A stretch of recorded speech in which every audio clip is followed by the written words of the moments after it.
what's going? Because guys don't move like that, right? Like men just don't move like that. Totally.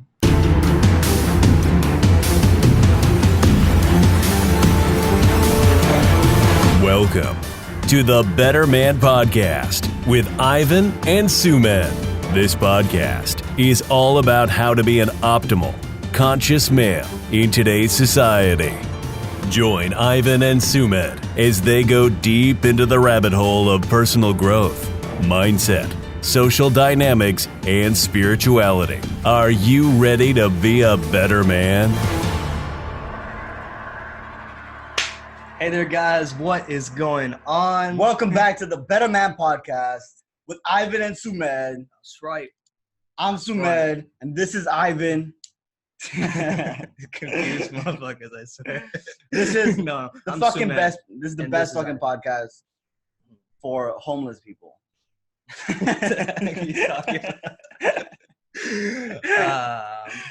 It's great to be back in another episode.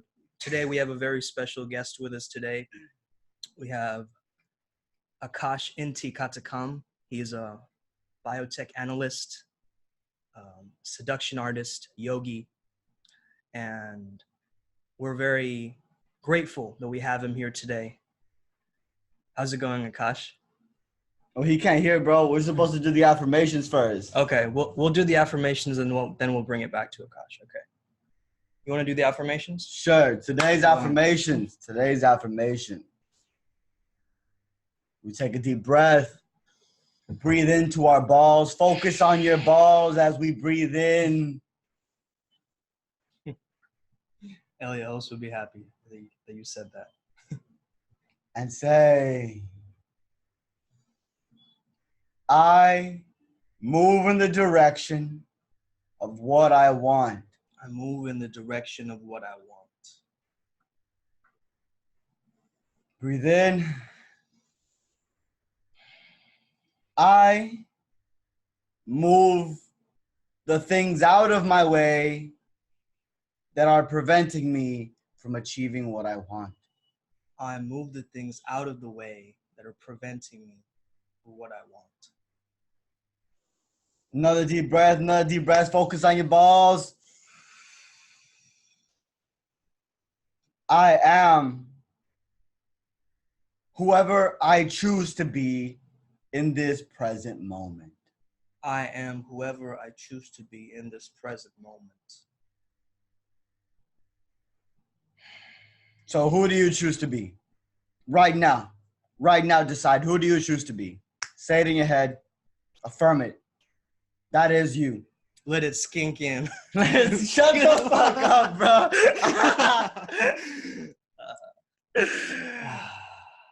Yeah, guys, let's bring on our special guest today, Akash. Ladies and gentlemen, Akash Inti. How are you doing, brother? Good morning, brothers. I am doing phenomenal. Just had a wake up maybe about 15, 20 minutes ago. So feeling very fresh in the mind right now. Oh, I feel very even keeled and such. So excited to be on. Very honored to be a special guest with you guys today and see where we take it.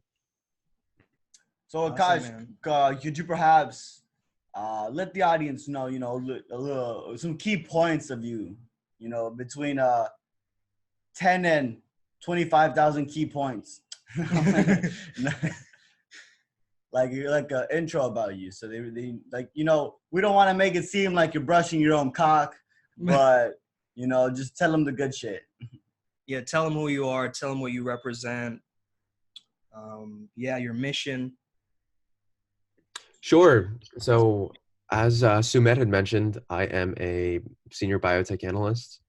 That's how I spend my day-to-day.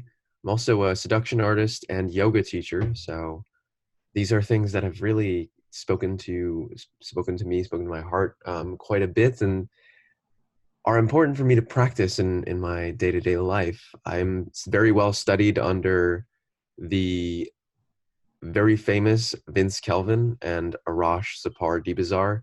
These are some of my teachers and mentors that I've continued to study with.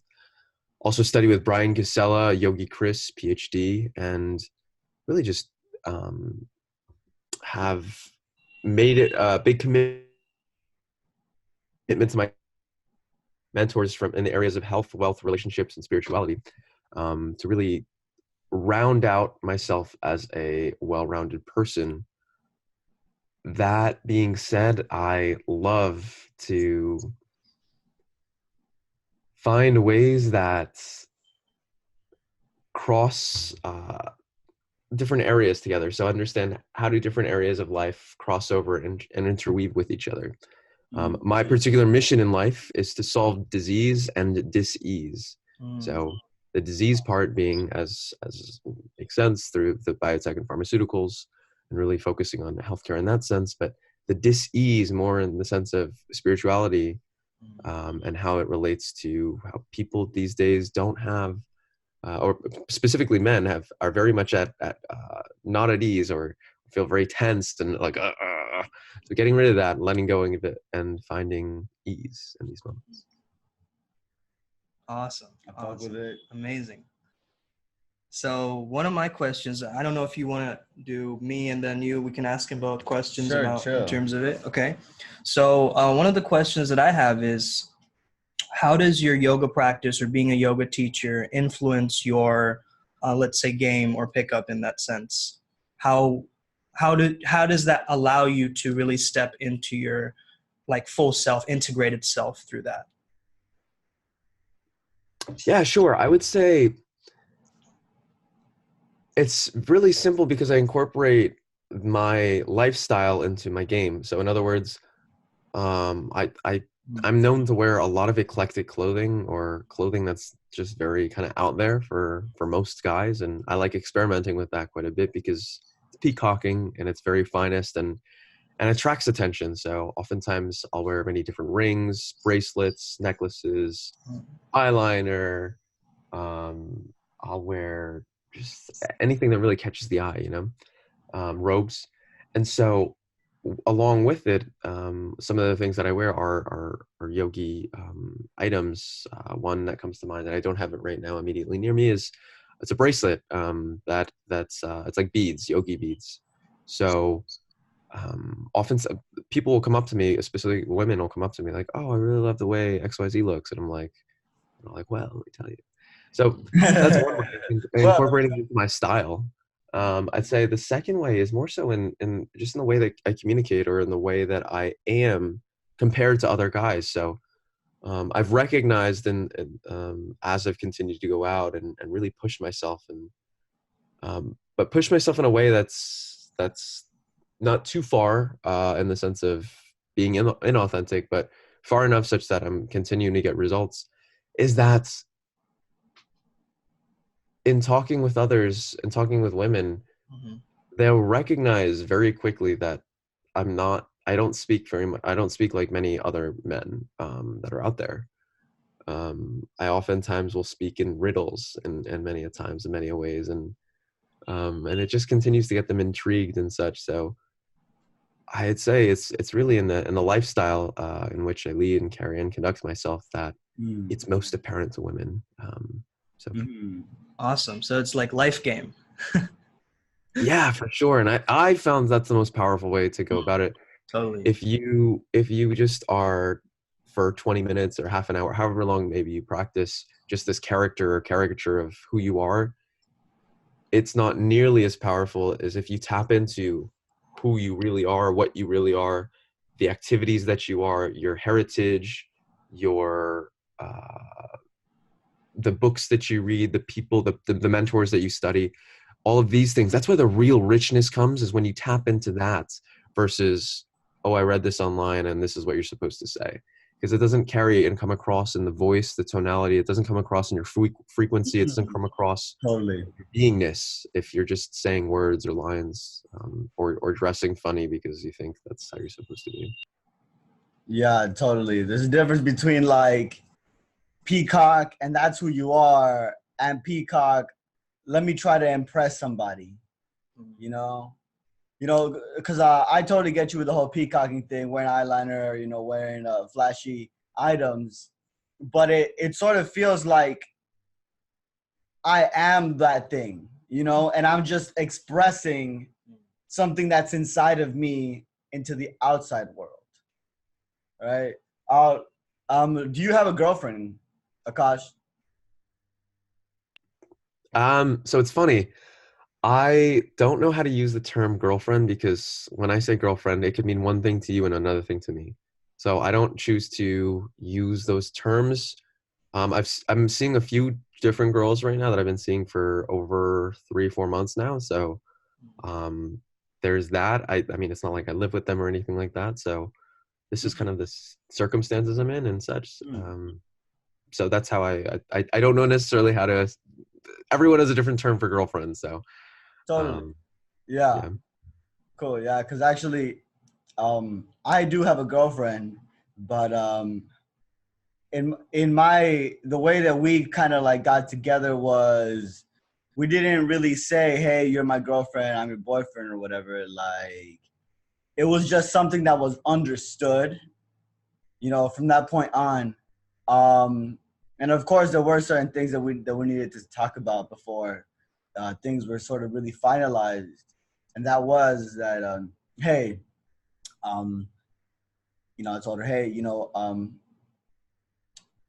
I like to be with other women, right? And she's like, yeah, that's part of your purpose. That's part of your purpose. That's totally cool, right? But I want to, like, in her world, she's dedicating her world to me, and she says, like, I'm your student, and you're my teacher, and you're my lover, and all these sorts of things. So that's like my definition of a girlfriend, right? I mean, in a way, I feel like putting a sort of structure to it helps ground the concept with the girl. I mean, what do you think about that? Like, how would you take your relationships to the next level from here on? Like, these are just girls that you're seeing.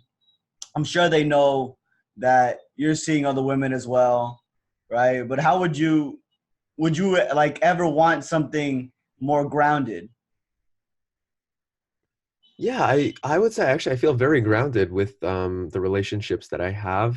Um, I recognize there's different depths, right, to relationships, and at the current moment in my life and present moment in my time in my experience and journey, I'm happy where I am in having this because I'm also involved in like 17 different other things. So to be able to have something that's so dedicated and committed where I'm really focusing and putting all of my efforts towards one or a few girls right now would not serve me. It's just I'm too I've found that I'm really young and I'm pursuing so many different paths. For example, I do Toastmasters, so it's a public speaking organization, and I'm on the executive board there. How old are you? I'm 25. Cool. I am also a part of the Freemasons, and I'm the historian of the Masonic organization in my lodge. Um, so I'm conducting and carrying out so many different things that are on my purpose right now that if I were to commit to one girl and not commit to one girl, but it's like if I were to focus all my time and attention in a way that's like because I'm not teaching right now in the sense of the way you guys are, and I have such I hold you guys in such high respect and high regard because teachers are so important in today's day and age, specifically for men and masculinity. I think it's something in today's society that many men don't know how to be men, and the teachings that you guys go about, the teachings of um, helping men reconnect with their masculinity, reconnect with their flow, get back in touch with that masculine energy is so important. So in that regard, I hold such high regard, but at this moment right now, I don't have the that's not in my commitment or in my purpose to continue Totally. there. So does that answer your question? Or? Yeah, I guess that sort of does make sense. In your own way you answered it. Let's put it like that. In your own way you answered the question. When did your journey begin? When did you feel like, oh, I'm on my purpose now? Like I'm did you ever go through a phase of, damn, you know what? I actually kind of feel like a loser right now, and it's time that I get my shit together. And how did that hero's journey play out for you? Yeah, I would say it's still ongoing, very much Yeah. so. It's not something that, so one thing I, when I was in high school, my purpose was very different than in college than after college, for example. Totally. So it changes over time, and I've found that it often changes. It's like cyclical. So in other words, that you may be on your purpose and you may be doing something that feels aligned with your purpose for a few years, a few weeks, months, a few years, depending on what you're committed to, right? So when I was going through yoga teacher training, for example, I was also, this was about a year, last fall. So I was also taking courses with Vince Kelvin, taking courses with AZD, with Brian Casella, with Yogi Chris. So I was doing like 5 or 6 different things on top of working a 50-hour-a-week job, on top of going gaming, on top of being in the Masons, and so on and so forth. So many different things. I have no idea how do I structure my time and whatnot. It had very different impacts in my life. When I found though that I've been on purpose, it feels like everything around me is effortless, or it feels like I'm able to conduct myself in a way of understanding this is on my purpose or this is not on my purpose. So I'm very quickly able to recognize like that's not on my purpose. It's not going to serve me. Bam, done. I'm not going there. I'm not doing that anymore because it's not worth it to me. This could be going out really late at night and partying or some such thing. And I've recognized this. I've cut partying out a lot more in my lifestyle than I had traditionally. Mhm. So to get back to your question, or to answer your question more succinctly, I'd say the purpose has changed over time. It's so important to identify in your own language what is your purpose, or in your own communication, in your own words, what is your purpose. It's one thing to have an idea of it in your head. It's a very different thing to articulate it in a few words, and to be able to speak that to someone else is so powerful and important. So I hope I answered your question, Evan. Mhm. Cool. Totally, man. That was awesome. So basically, my question is to do with the art of communication. In terms of communicating, what have you found has been the most breakthrough moments for you in terms of learning from all these different mentors, in terms of finding out deeper parts of yourself? What has been a couple of breakthrough moments in terms of your own communication that has really started to set you apart or set a new standard for you in the journey of your life? Yeah, I would say first it comes, the learning in and of itself comes down to observation. So Mm. the way Vince Kelvin and AZD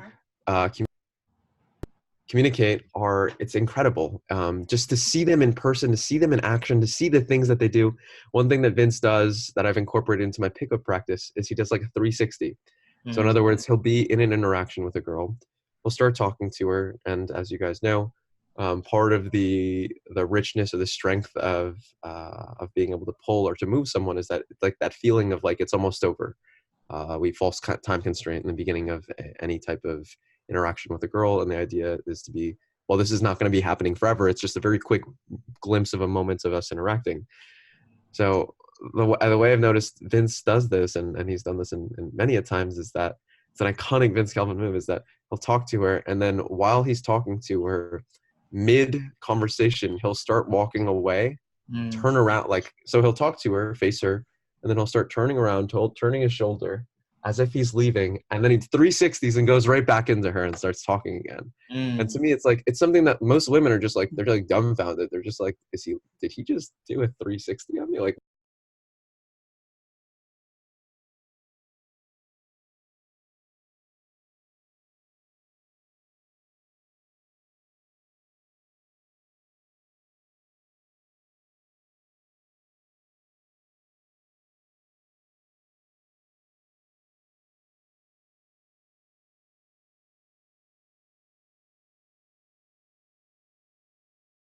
what's going, because guys don't move like that, right? Like, men just Uh, don't move like that. Totally.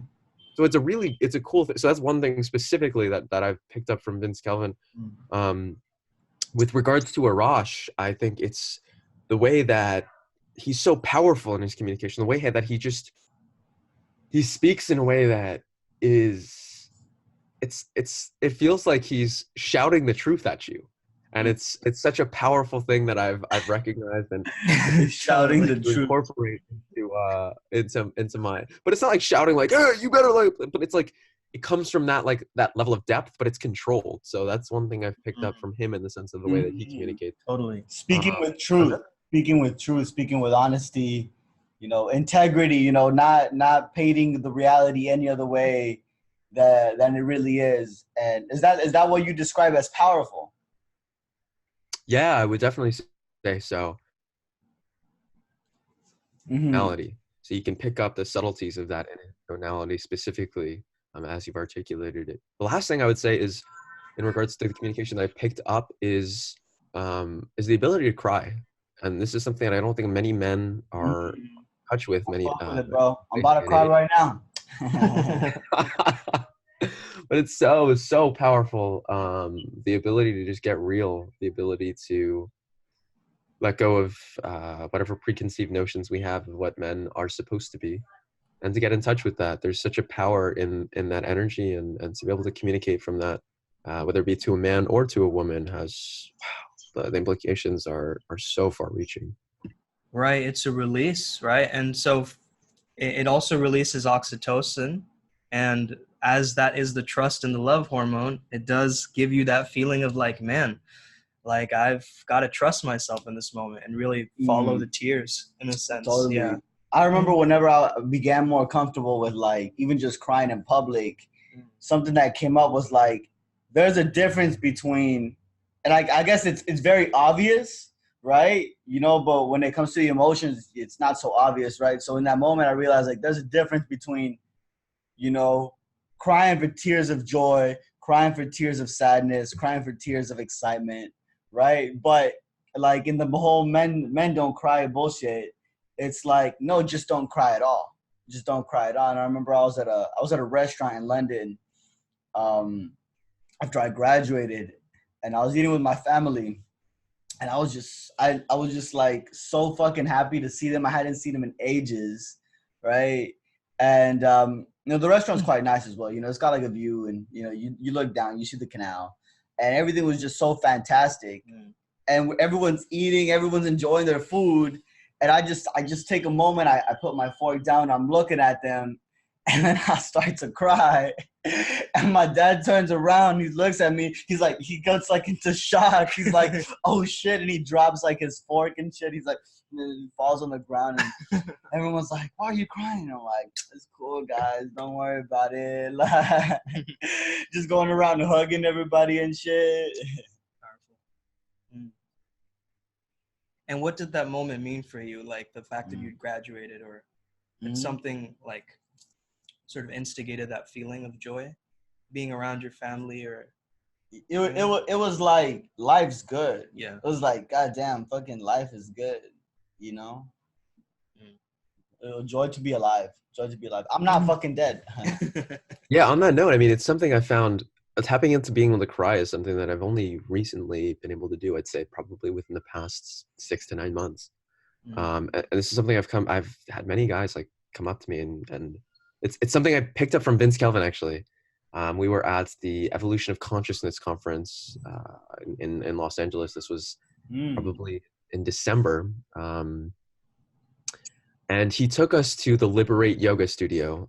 So the Liberate Yoga Studio used to be a recording studio where The Doors, Michael Jackson, and Prince had recorded some of their platinum hits. They transformed this location, this old recording studio, into a yoga studio. So it's a really, really cool place, and it's like and now it's like a crystal shop, like if you guys know what I mean. It's incredible because like we were able to tap into, like, you could tap into the energy because all that energy is in the walls, right? So you tap into it, and I remember specifically just having a moment there with Prince specifically about what it means to cry and such, and the power behind it. So super, super powerful and important, and something that I think many guys are not necessarily aware of the power behind it. So simply something to impart to them. So. What have been some of the most craziest experiences that you've ever had because of just your beingness? Give me 1 second, brothers. Yeah. That's so interesting. Yeah. Awesome. Yeah, I'm in Yogi Chris's account because I was helping him with. Okay, I was like, hey, where is Yogi Chris? There's one right there. I just transformed into Yogi Chris. No, I'm just kidding around. Shit. No. I would say there's countless. I mean, I don't. It depends on who you're talking to, who you're asking, right? I remember specifically one time when I was in a bookstore at Barnes and Noble. This was probably about 2 years ago, and I was hanging out there. I was peacocking, like just being like a fucking guy. I was working on studying something at the time. All of a sudden, this guy comes up and he's sitting down, and he is in full like he's like all in like a leather type of outfit. His face is like covered in makeup, like imagine like Kiss makeup, so like that white type of makeup and like the eyeliner totally done and everything like that, and long hair.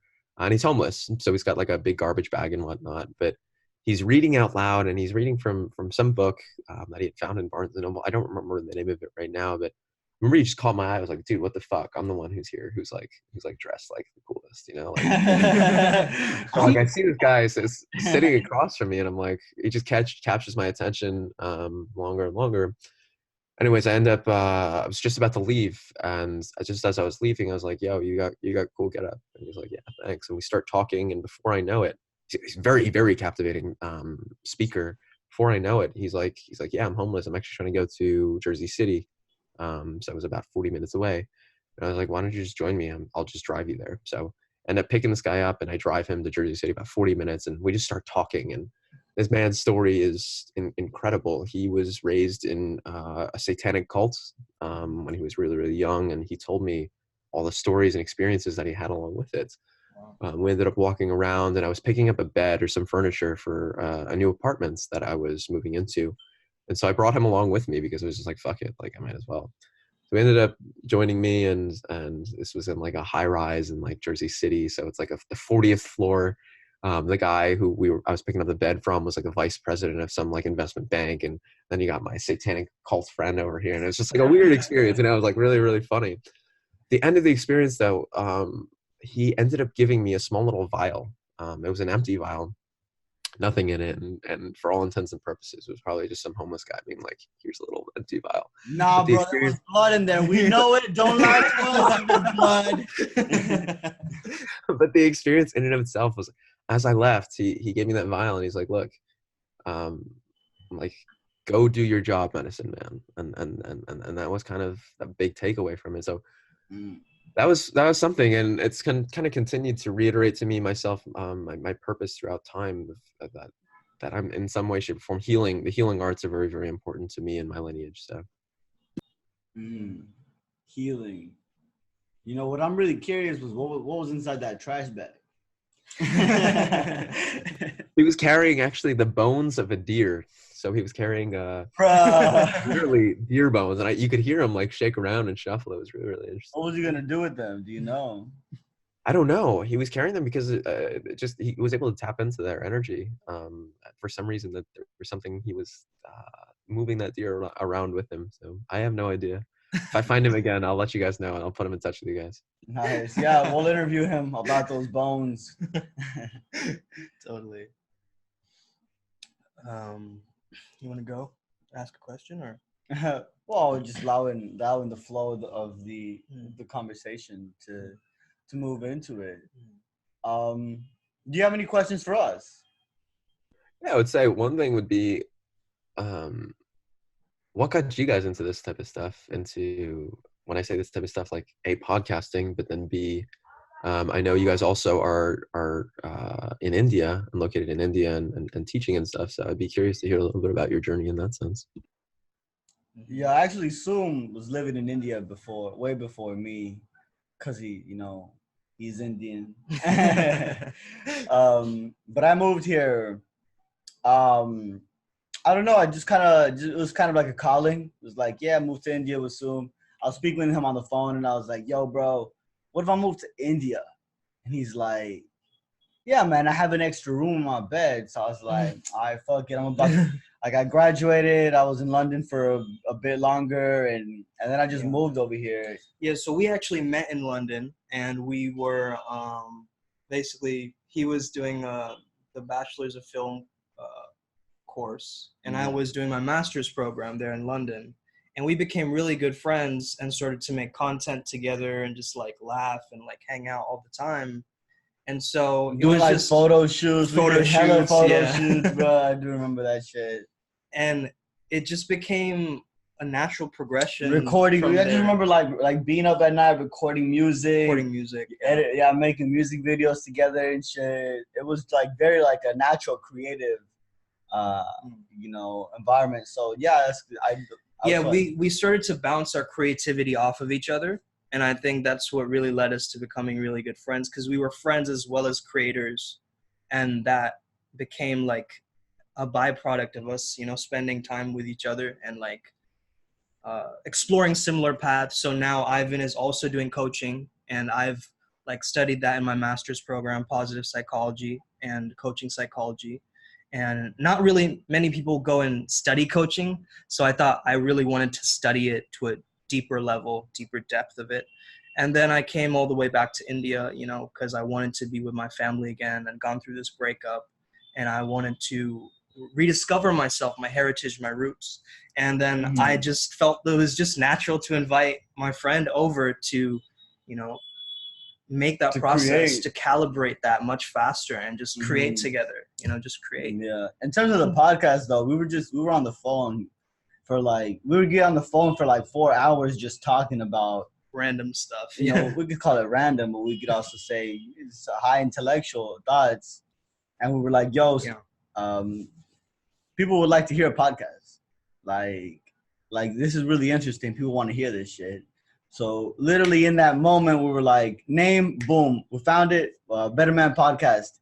And we're like, I can't believe that's not a fucking thing already.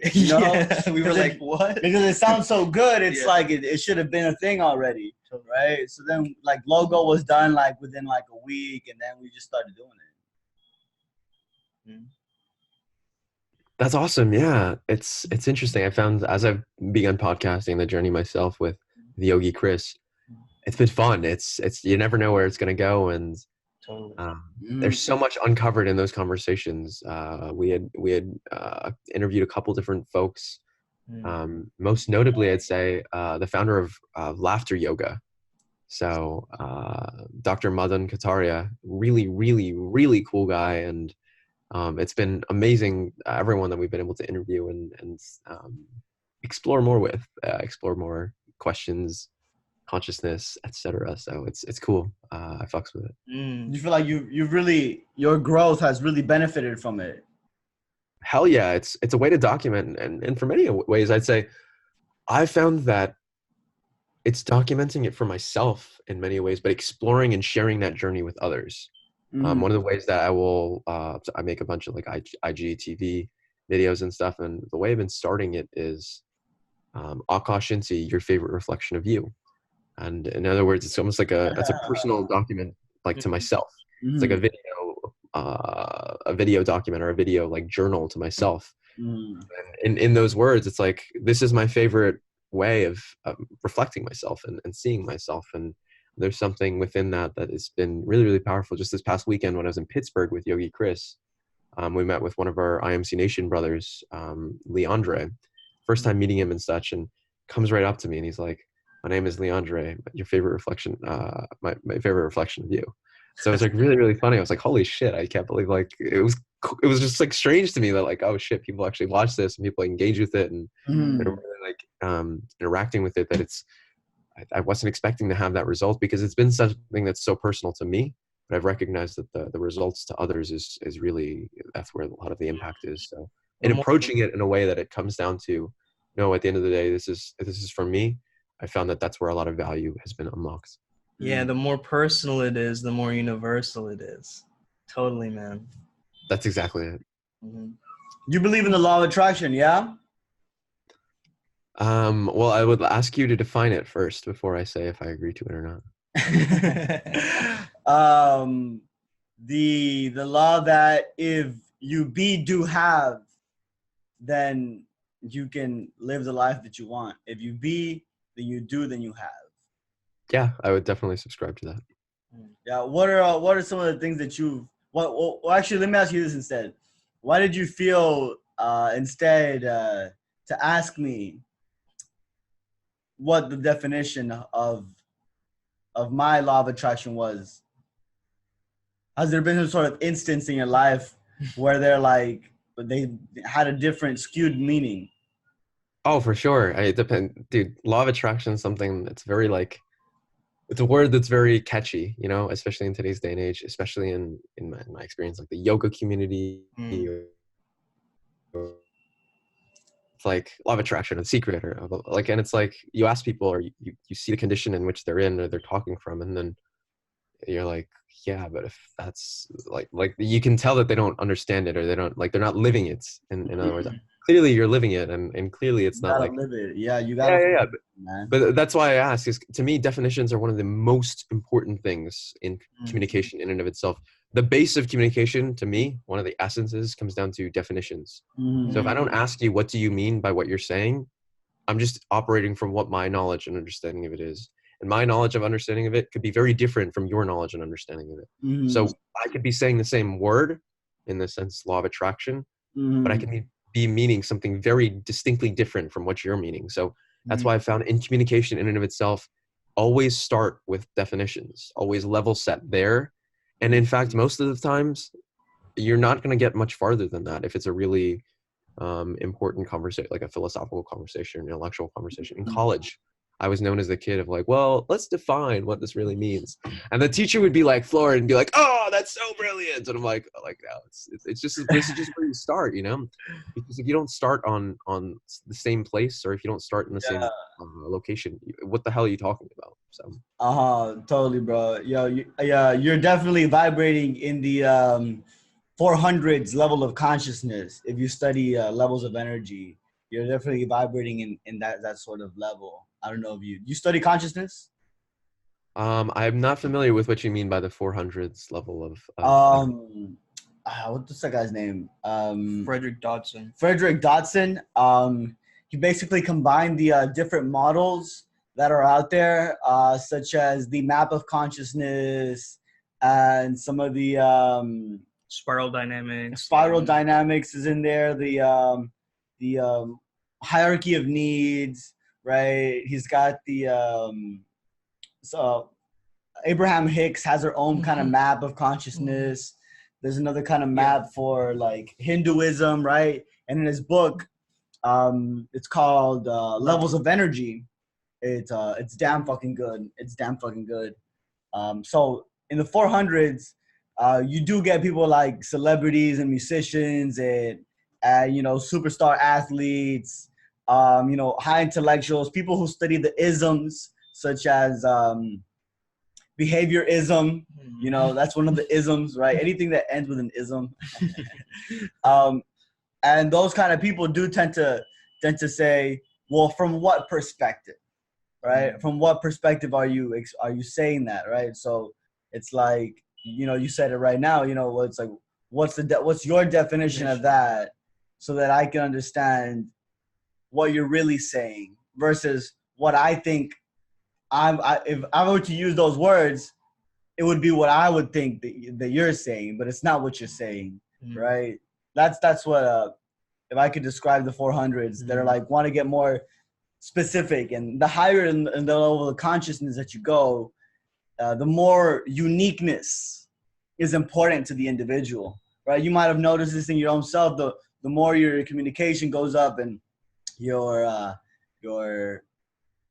consciousness and your intellectuality, the more you want to be different, right? Except when you get to the 700s, like at 700, you don't give a fuck.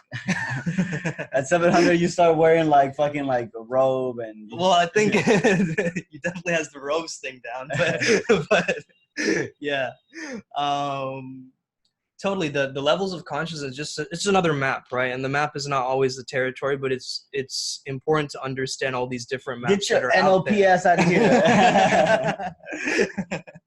So Yeah, the understanding the levels of consciousness is really cool in terms of that. I had a question, Akash, in terms of Yo, can I get some of this? yeah, for sure. It's a little bit of blood. A little bit of violent blood. A little bit of violent blood, yeah. I was wondering about your experience with creativity, and as AZD calls it, to cause something to exist. And that was one of his first tattoos, if you remember. So in terms of your own understanding of creativity and abracadabra, I will create as I speak. What is exactly your personal definition of what creativity means and how it's evolved over time based on, you know, the interaction with different mentors and experiences like that? Yeah. So to get back to the reference to AZD's tattoo, his first tattoo was a tattoo of a hand coming out of the ground, or coming out of the ground, and then the hand being surrounded by the heavens, and it there's an infinity symbol, and it says to create. Yeah. So create. This is really, really interesting. So the mind thinks, the spirit creates. This is a very important piece of information that I've learned from AZD. In other words, when you create, you're getting in touch with spirit specifically. So even this creation of a podcast in and of itself, it's from spirit. It's not like thought out of the details and the intricacies of every little thing in which was going to be said. That would be a mind-based thing. Rather, as Ivan and you guys have mentioned, is that it's just flowing. You're just getting in touch with the conversation itself and seeing where it goes and stuff. So it's not like we're doing this here and then this here. You know what I mean? It's like it's to create. So what it means, will you repeat the question or yeah, what is your own personal definition of creativity or creation, and how has it changed based on the impact of various mentors like AZD, Vince, Yogi Chris, etc.? Yeah, I would say, let's say like from like now versus whenever you were 18. Yeah, because 18 is kind of like a pinnacle point. Yeah, back when I was 18, I mean, I've been creating throughout my life. It's maybe not necessarily been as public. I think we're all artists in some way, shape, or form. Totally. Yet at the same time, I'd say my creations now are much more. There's a lot more trust in whatever I end up putting out or creating is me, and I don't judge it in that sense. I'm not like, oh, I don't like this thing about this creation that I made for XYZ reason. It's rather, well, this is what I made. This is what I created. This is what frequency or vibration I was at that specific moment in time, and honoring that in and of itself. I think over time that's changed, because even on some podcasts that I'll do with Yogi Chris, there'll be some times where I just finish the podcast and I was like, wow, that was a really fucking shitty podcast. I don't even want to put this out right now, but I'll still put it out. So and so it's funny because historically I wouldn't have done that. I would have just been like, nope, that one's shelved. I'm not going to put it out. Like, done. Like, you know what I mean? So over time, I guess the creation, I've learned to let go of judging my communication or my creations more and more over time, and just recognizing that they were what they were at that specific moment in time. And that's what it is. So that's how it's changed over time, is simply letting go of judgments around my own creations over time, and recognizing that they are. Totally. That's awesome, man. And in terms of creation, in what you were saying earlier about what AZD was saying, you were mentioning this element of spirit. So inspiration actually means in spirit, right? So when we were inspired by something, it's actually we're taking on that. So it's aligned with our. Yeah. It's like I always say this, and Ivan quotes me sometimes, but we are not a genius, we have a genius. Yeah, bro. And so, yeah, when we start to recognize like there's this thing, you know, that is not me per se, but it's something that I'm tapping into, then we start to get less attached to this idea of it needs to be this specific way, it needs to be perfect, needs to be this kind of specific measurements or whatever, right? So we get I guess, less formulaic and much more formless. For So- sure, and that's where the real creativity I think happens. That's where the richness of artists come in, isn't in the planning of every single little detail that's so formulaic, exactly as you're saying, but rather is more, it's effortless in Yeah. what it seems. I remember watching, I've been doing a lot of studying of actors and entertainers over the past year. And one of the actors and entertainers that I've been studying is James Dean. This is an actor that Vince Kelvin holds very, very dear to his heart and really taps into his energy like no other. When I'll go answer that. James Dean and some of his movies and such Mhm. is the if you guys have seen Rebel Without a Cause or some of these earlier movies, is that the way that he expresses on set or the way that he expressed in the movies was like unseen before that. Like James Dean was very much transformational in the field of acting and entertainment in the sense of just being very real. It like back then acting used to be kind of like kind of fake in some sense. Like it was just like very like fake. But when James Dean came around, he really tapped into that emotion of, to get back to crying, for example, like there's the iconic scene where he goes up to his father in that particular movie, and I think it's Rebel Without a Cause, Yeah. goes up to his father and starts breaking down crying and in this particular scene. And it's a revolutionary scene, specifically at that time. So that wasn't planned. It wasn't like he was like, okay, now I'm going to cry like exactly like this. Rather, it was getting in touch with that emotion of, well, what was really going on. And it was also getting in touch with what was going on in his own life. Like he was reconnecting with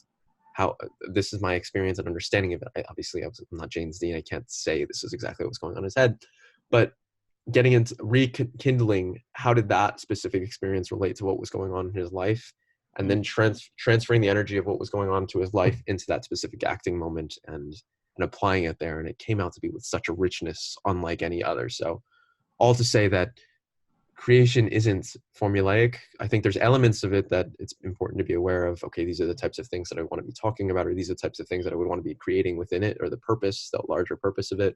But after that, letting go of anything else that's important in the sense of, I need to do this, and flowing with it, identifying the purpose and then flowing with whatever the purpose is. It's like learning a musical instrument and then improvising, right? So That's exactly it. Yeah, you know the rules, but then you let go of the rules. How have you been able to let go? You know, because I know so many people struggle with like just that sheer thing. Like people become very needy for, I want this to happen, I want this to happen, I want this to happen, right? And they struggle with it manifesting into their life because there's so much need for it, you know, and they're clinging. How have you been able to let go? Yeah, I think a large part of it comes down to yoga practice in and of itself, right? So at the end of a yoga practice, we do shavasana, and at the end of it's dead man's pose. It's literally letting go of that whole experience of the yoga practice, of every single movement that you did, if it's a posture practice. So I think that's part of it, is getting back in touch with that in terms of yoga. It's also in terms of intention setting. It's important to put your focus on, this is what the outcome that I would like to have. But then once you set that outcome, you need to recognize both the positive and negative polarity to it. In other words, recognizing that, okay, let's say I were to set the intention of, I want to make, I don't know, $100,000 this year. I would recognize that, okay, this is the intention that I'm setting. I'd recognize the positive polarity in the sense of maybe I even hit over 100,000, maybe I hit 100 million. And I'd also recognize the negative polarity of, well, maybe I didn't hit anything. Maybe I go into $100,000 in debt. And so being aware of both of those like polarities, the possibilities that are able to occur, being okay with both the positive and being okay with the negative. I think this is where a lot of people struggle, is actually when they set an intention, they only want the positive. They don't want the negative. It's like, dude, if you're setting an intention, you better be aware that just as much, it's just as likely to go negative as it is to go positive. And since we have so much more attachment to the positive than the negative, there's much more. That's where I find a lot of issues with manifestation ends up happening, is because it's not clear. It's not like unattached to either outcome. It's rather attached to one outcome. In other words, it's attached to both outcomes. If you really think about it, it's like I really don't want this one, and I want this one. So in terms of getting back to the issue of letting go, or not issue, but the practice of it is becoming aware of both of these things and really sitting with each of them. It's just as important to sit in that mindset of being the $100,000 or $100 million man as it is to be the man who's completely dirt poor. And until you're comfortable with both of these, you cannot have whatever you seek to have. Powerful, man. Spot on, bro. I really like that. We're coming to, a closing of this. It's roughly about time. Well, we definitely want to have you on another episode for sure, if you're down for that. As well as if you want to invite us onto, Enlightened Masculinity after talking with Yogi Chris about it, of course.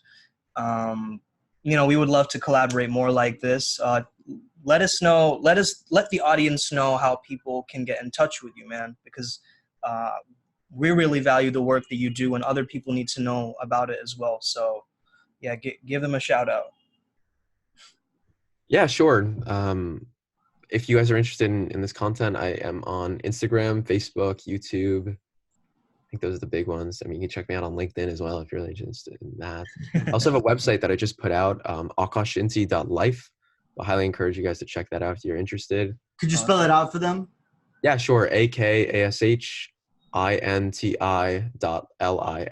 Life.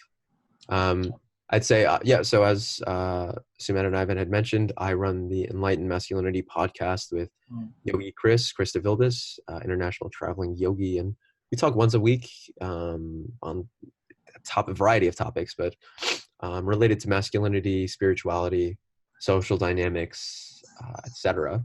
So those are kind of the big areas that we focus on. We have a free Facebook group that I highly encourage you guys or whomever is listening to check out.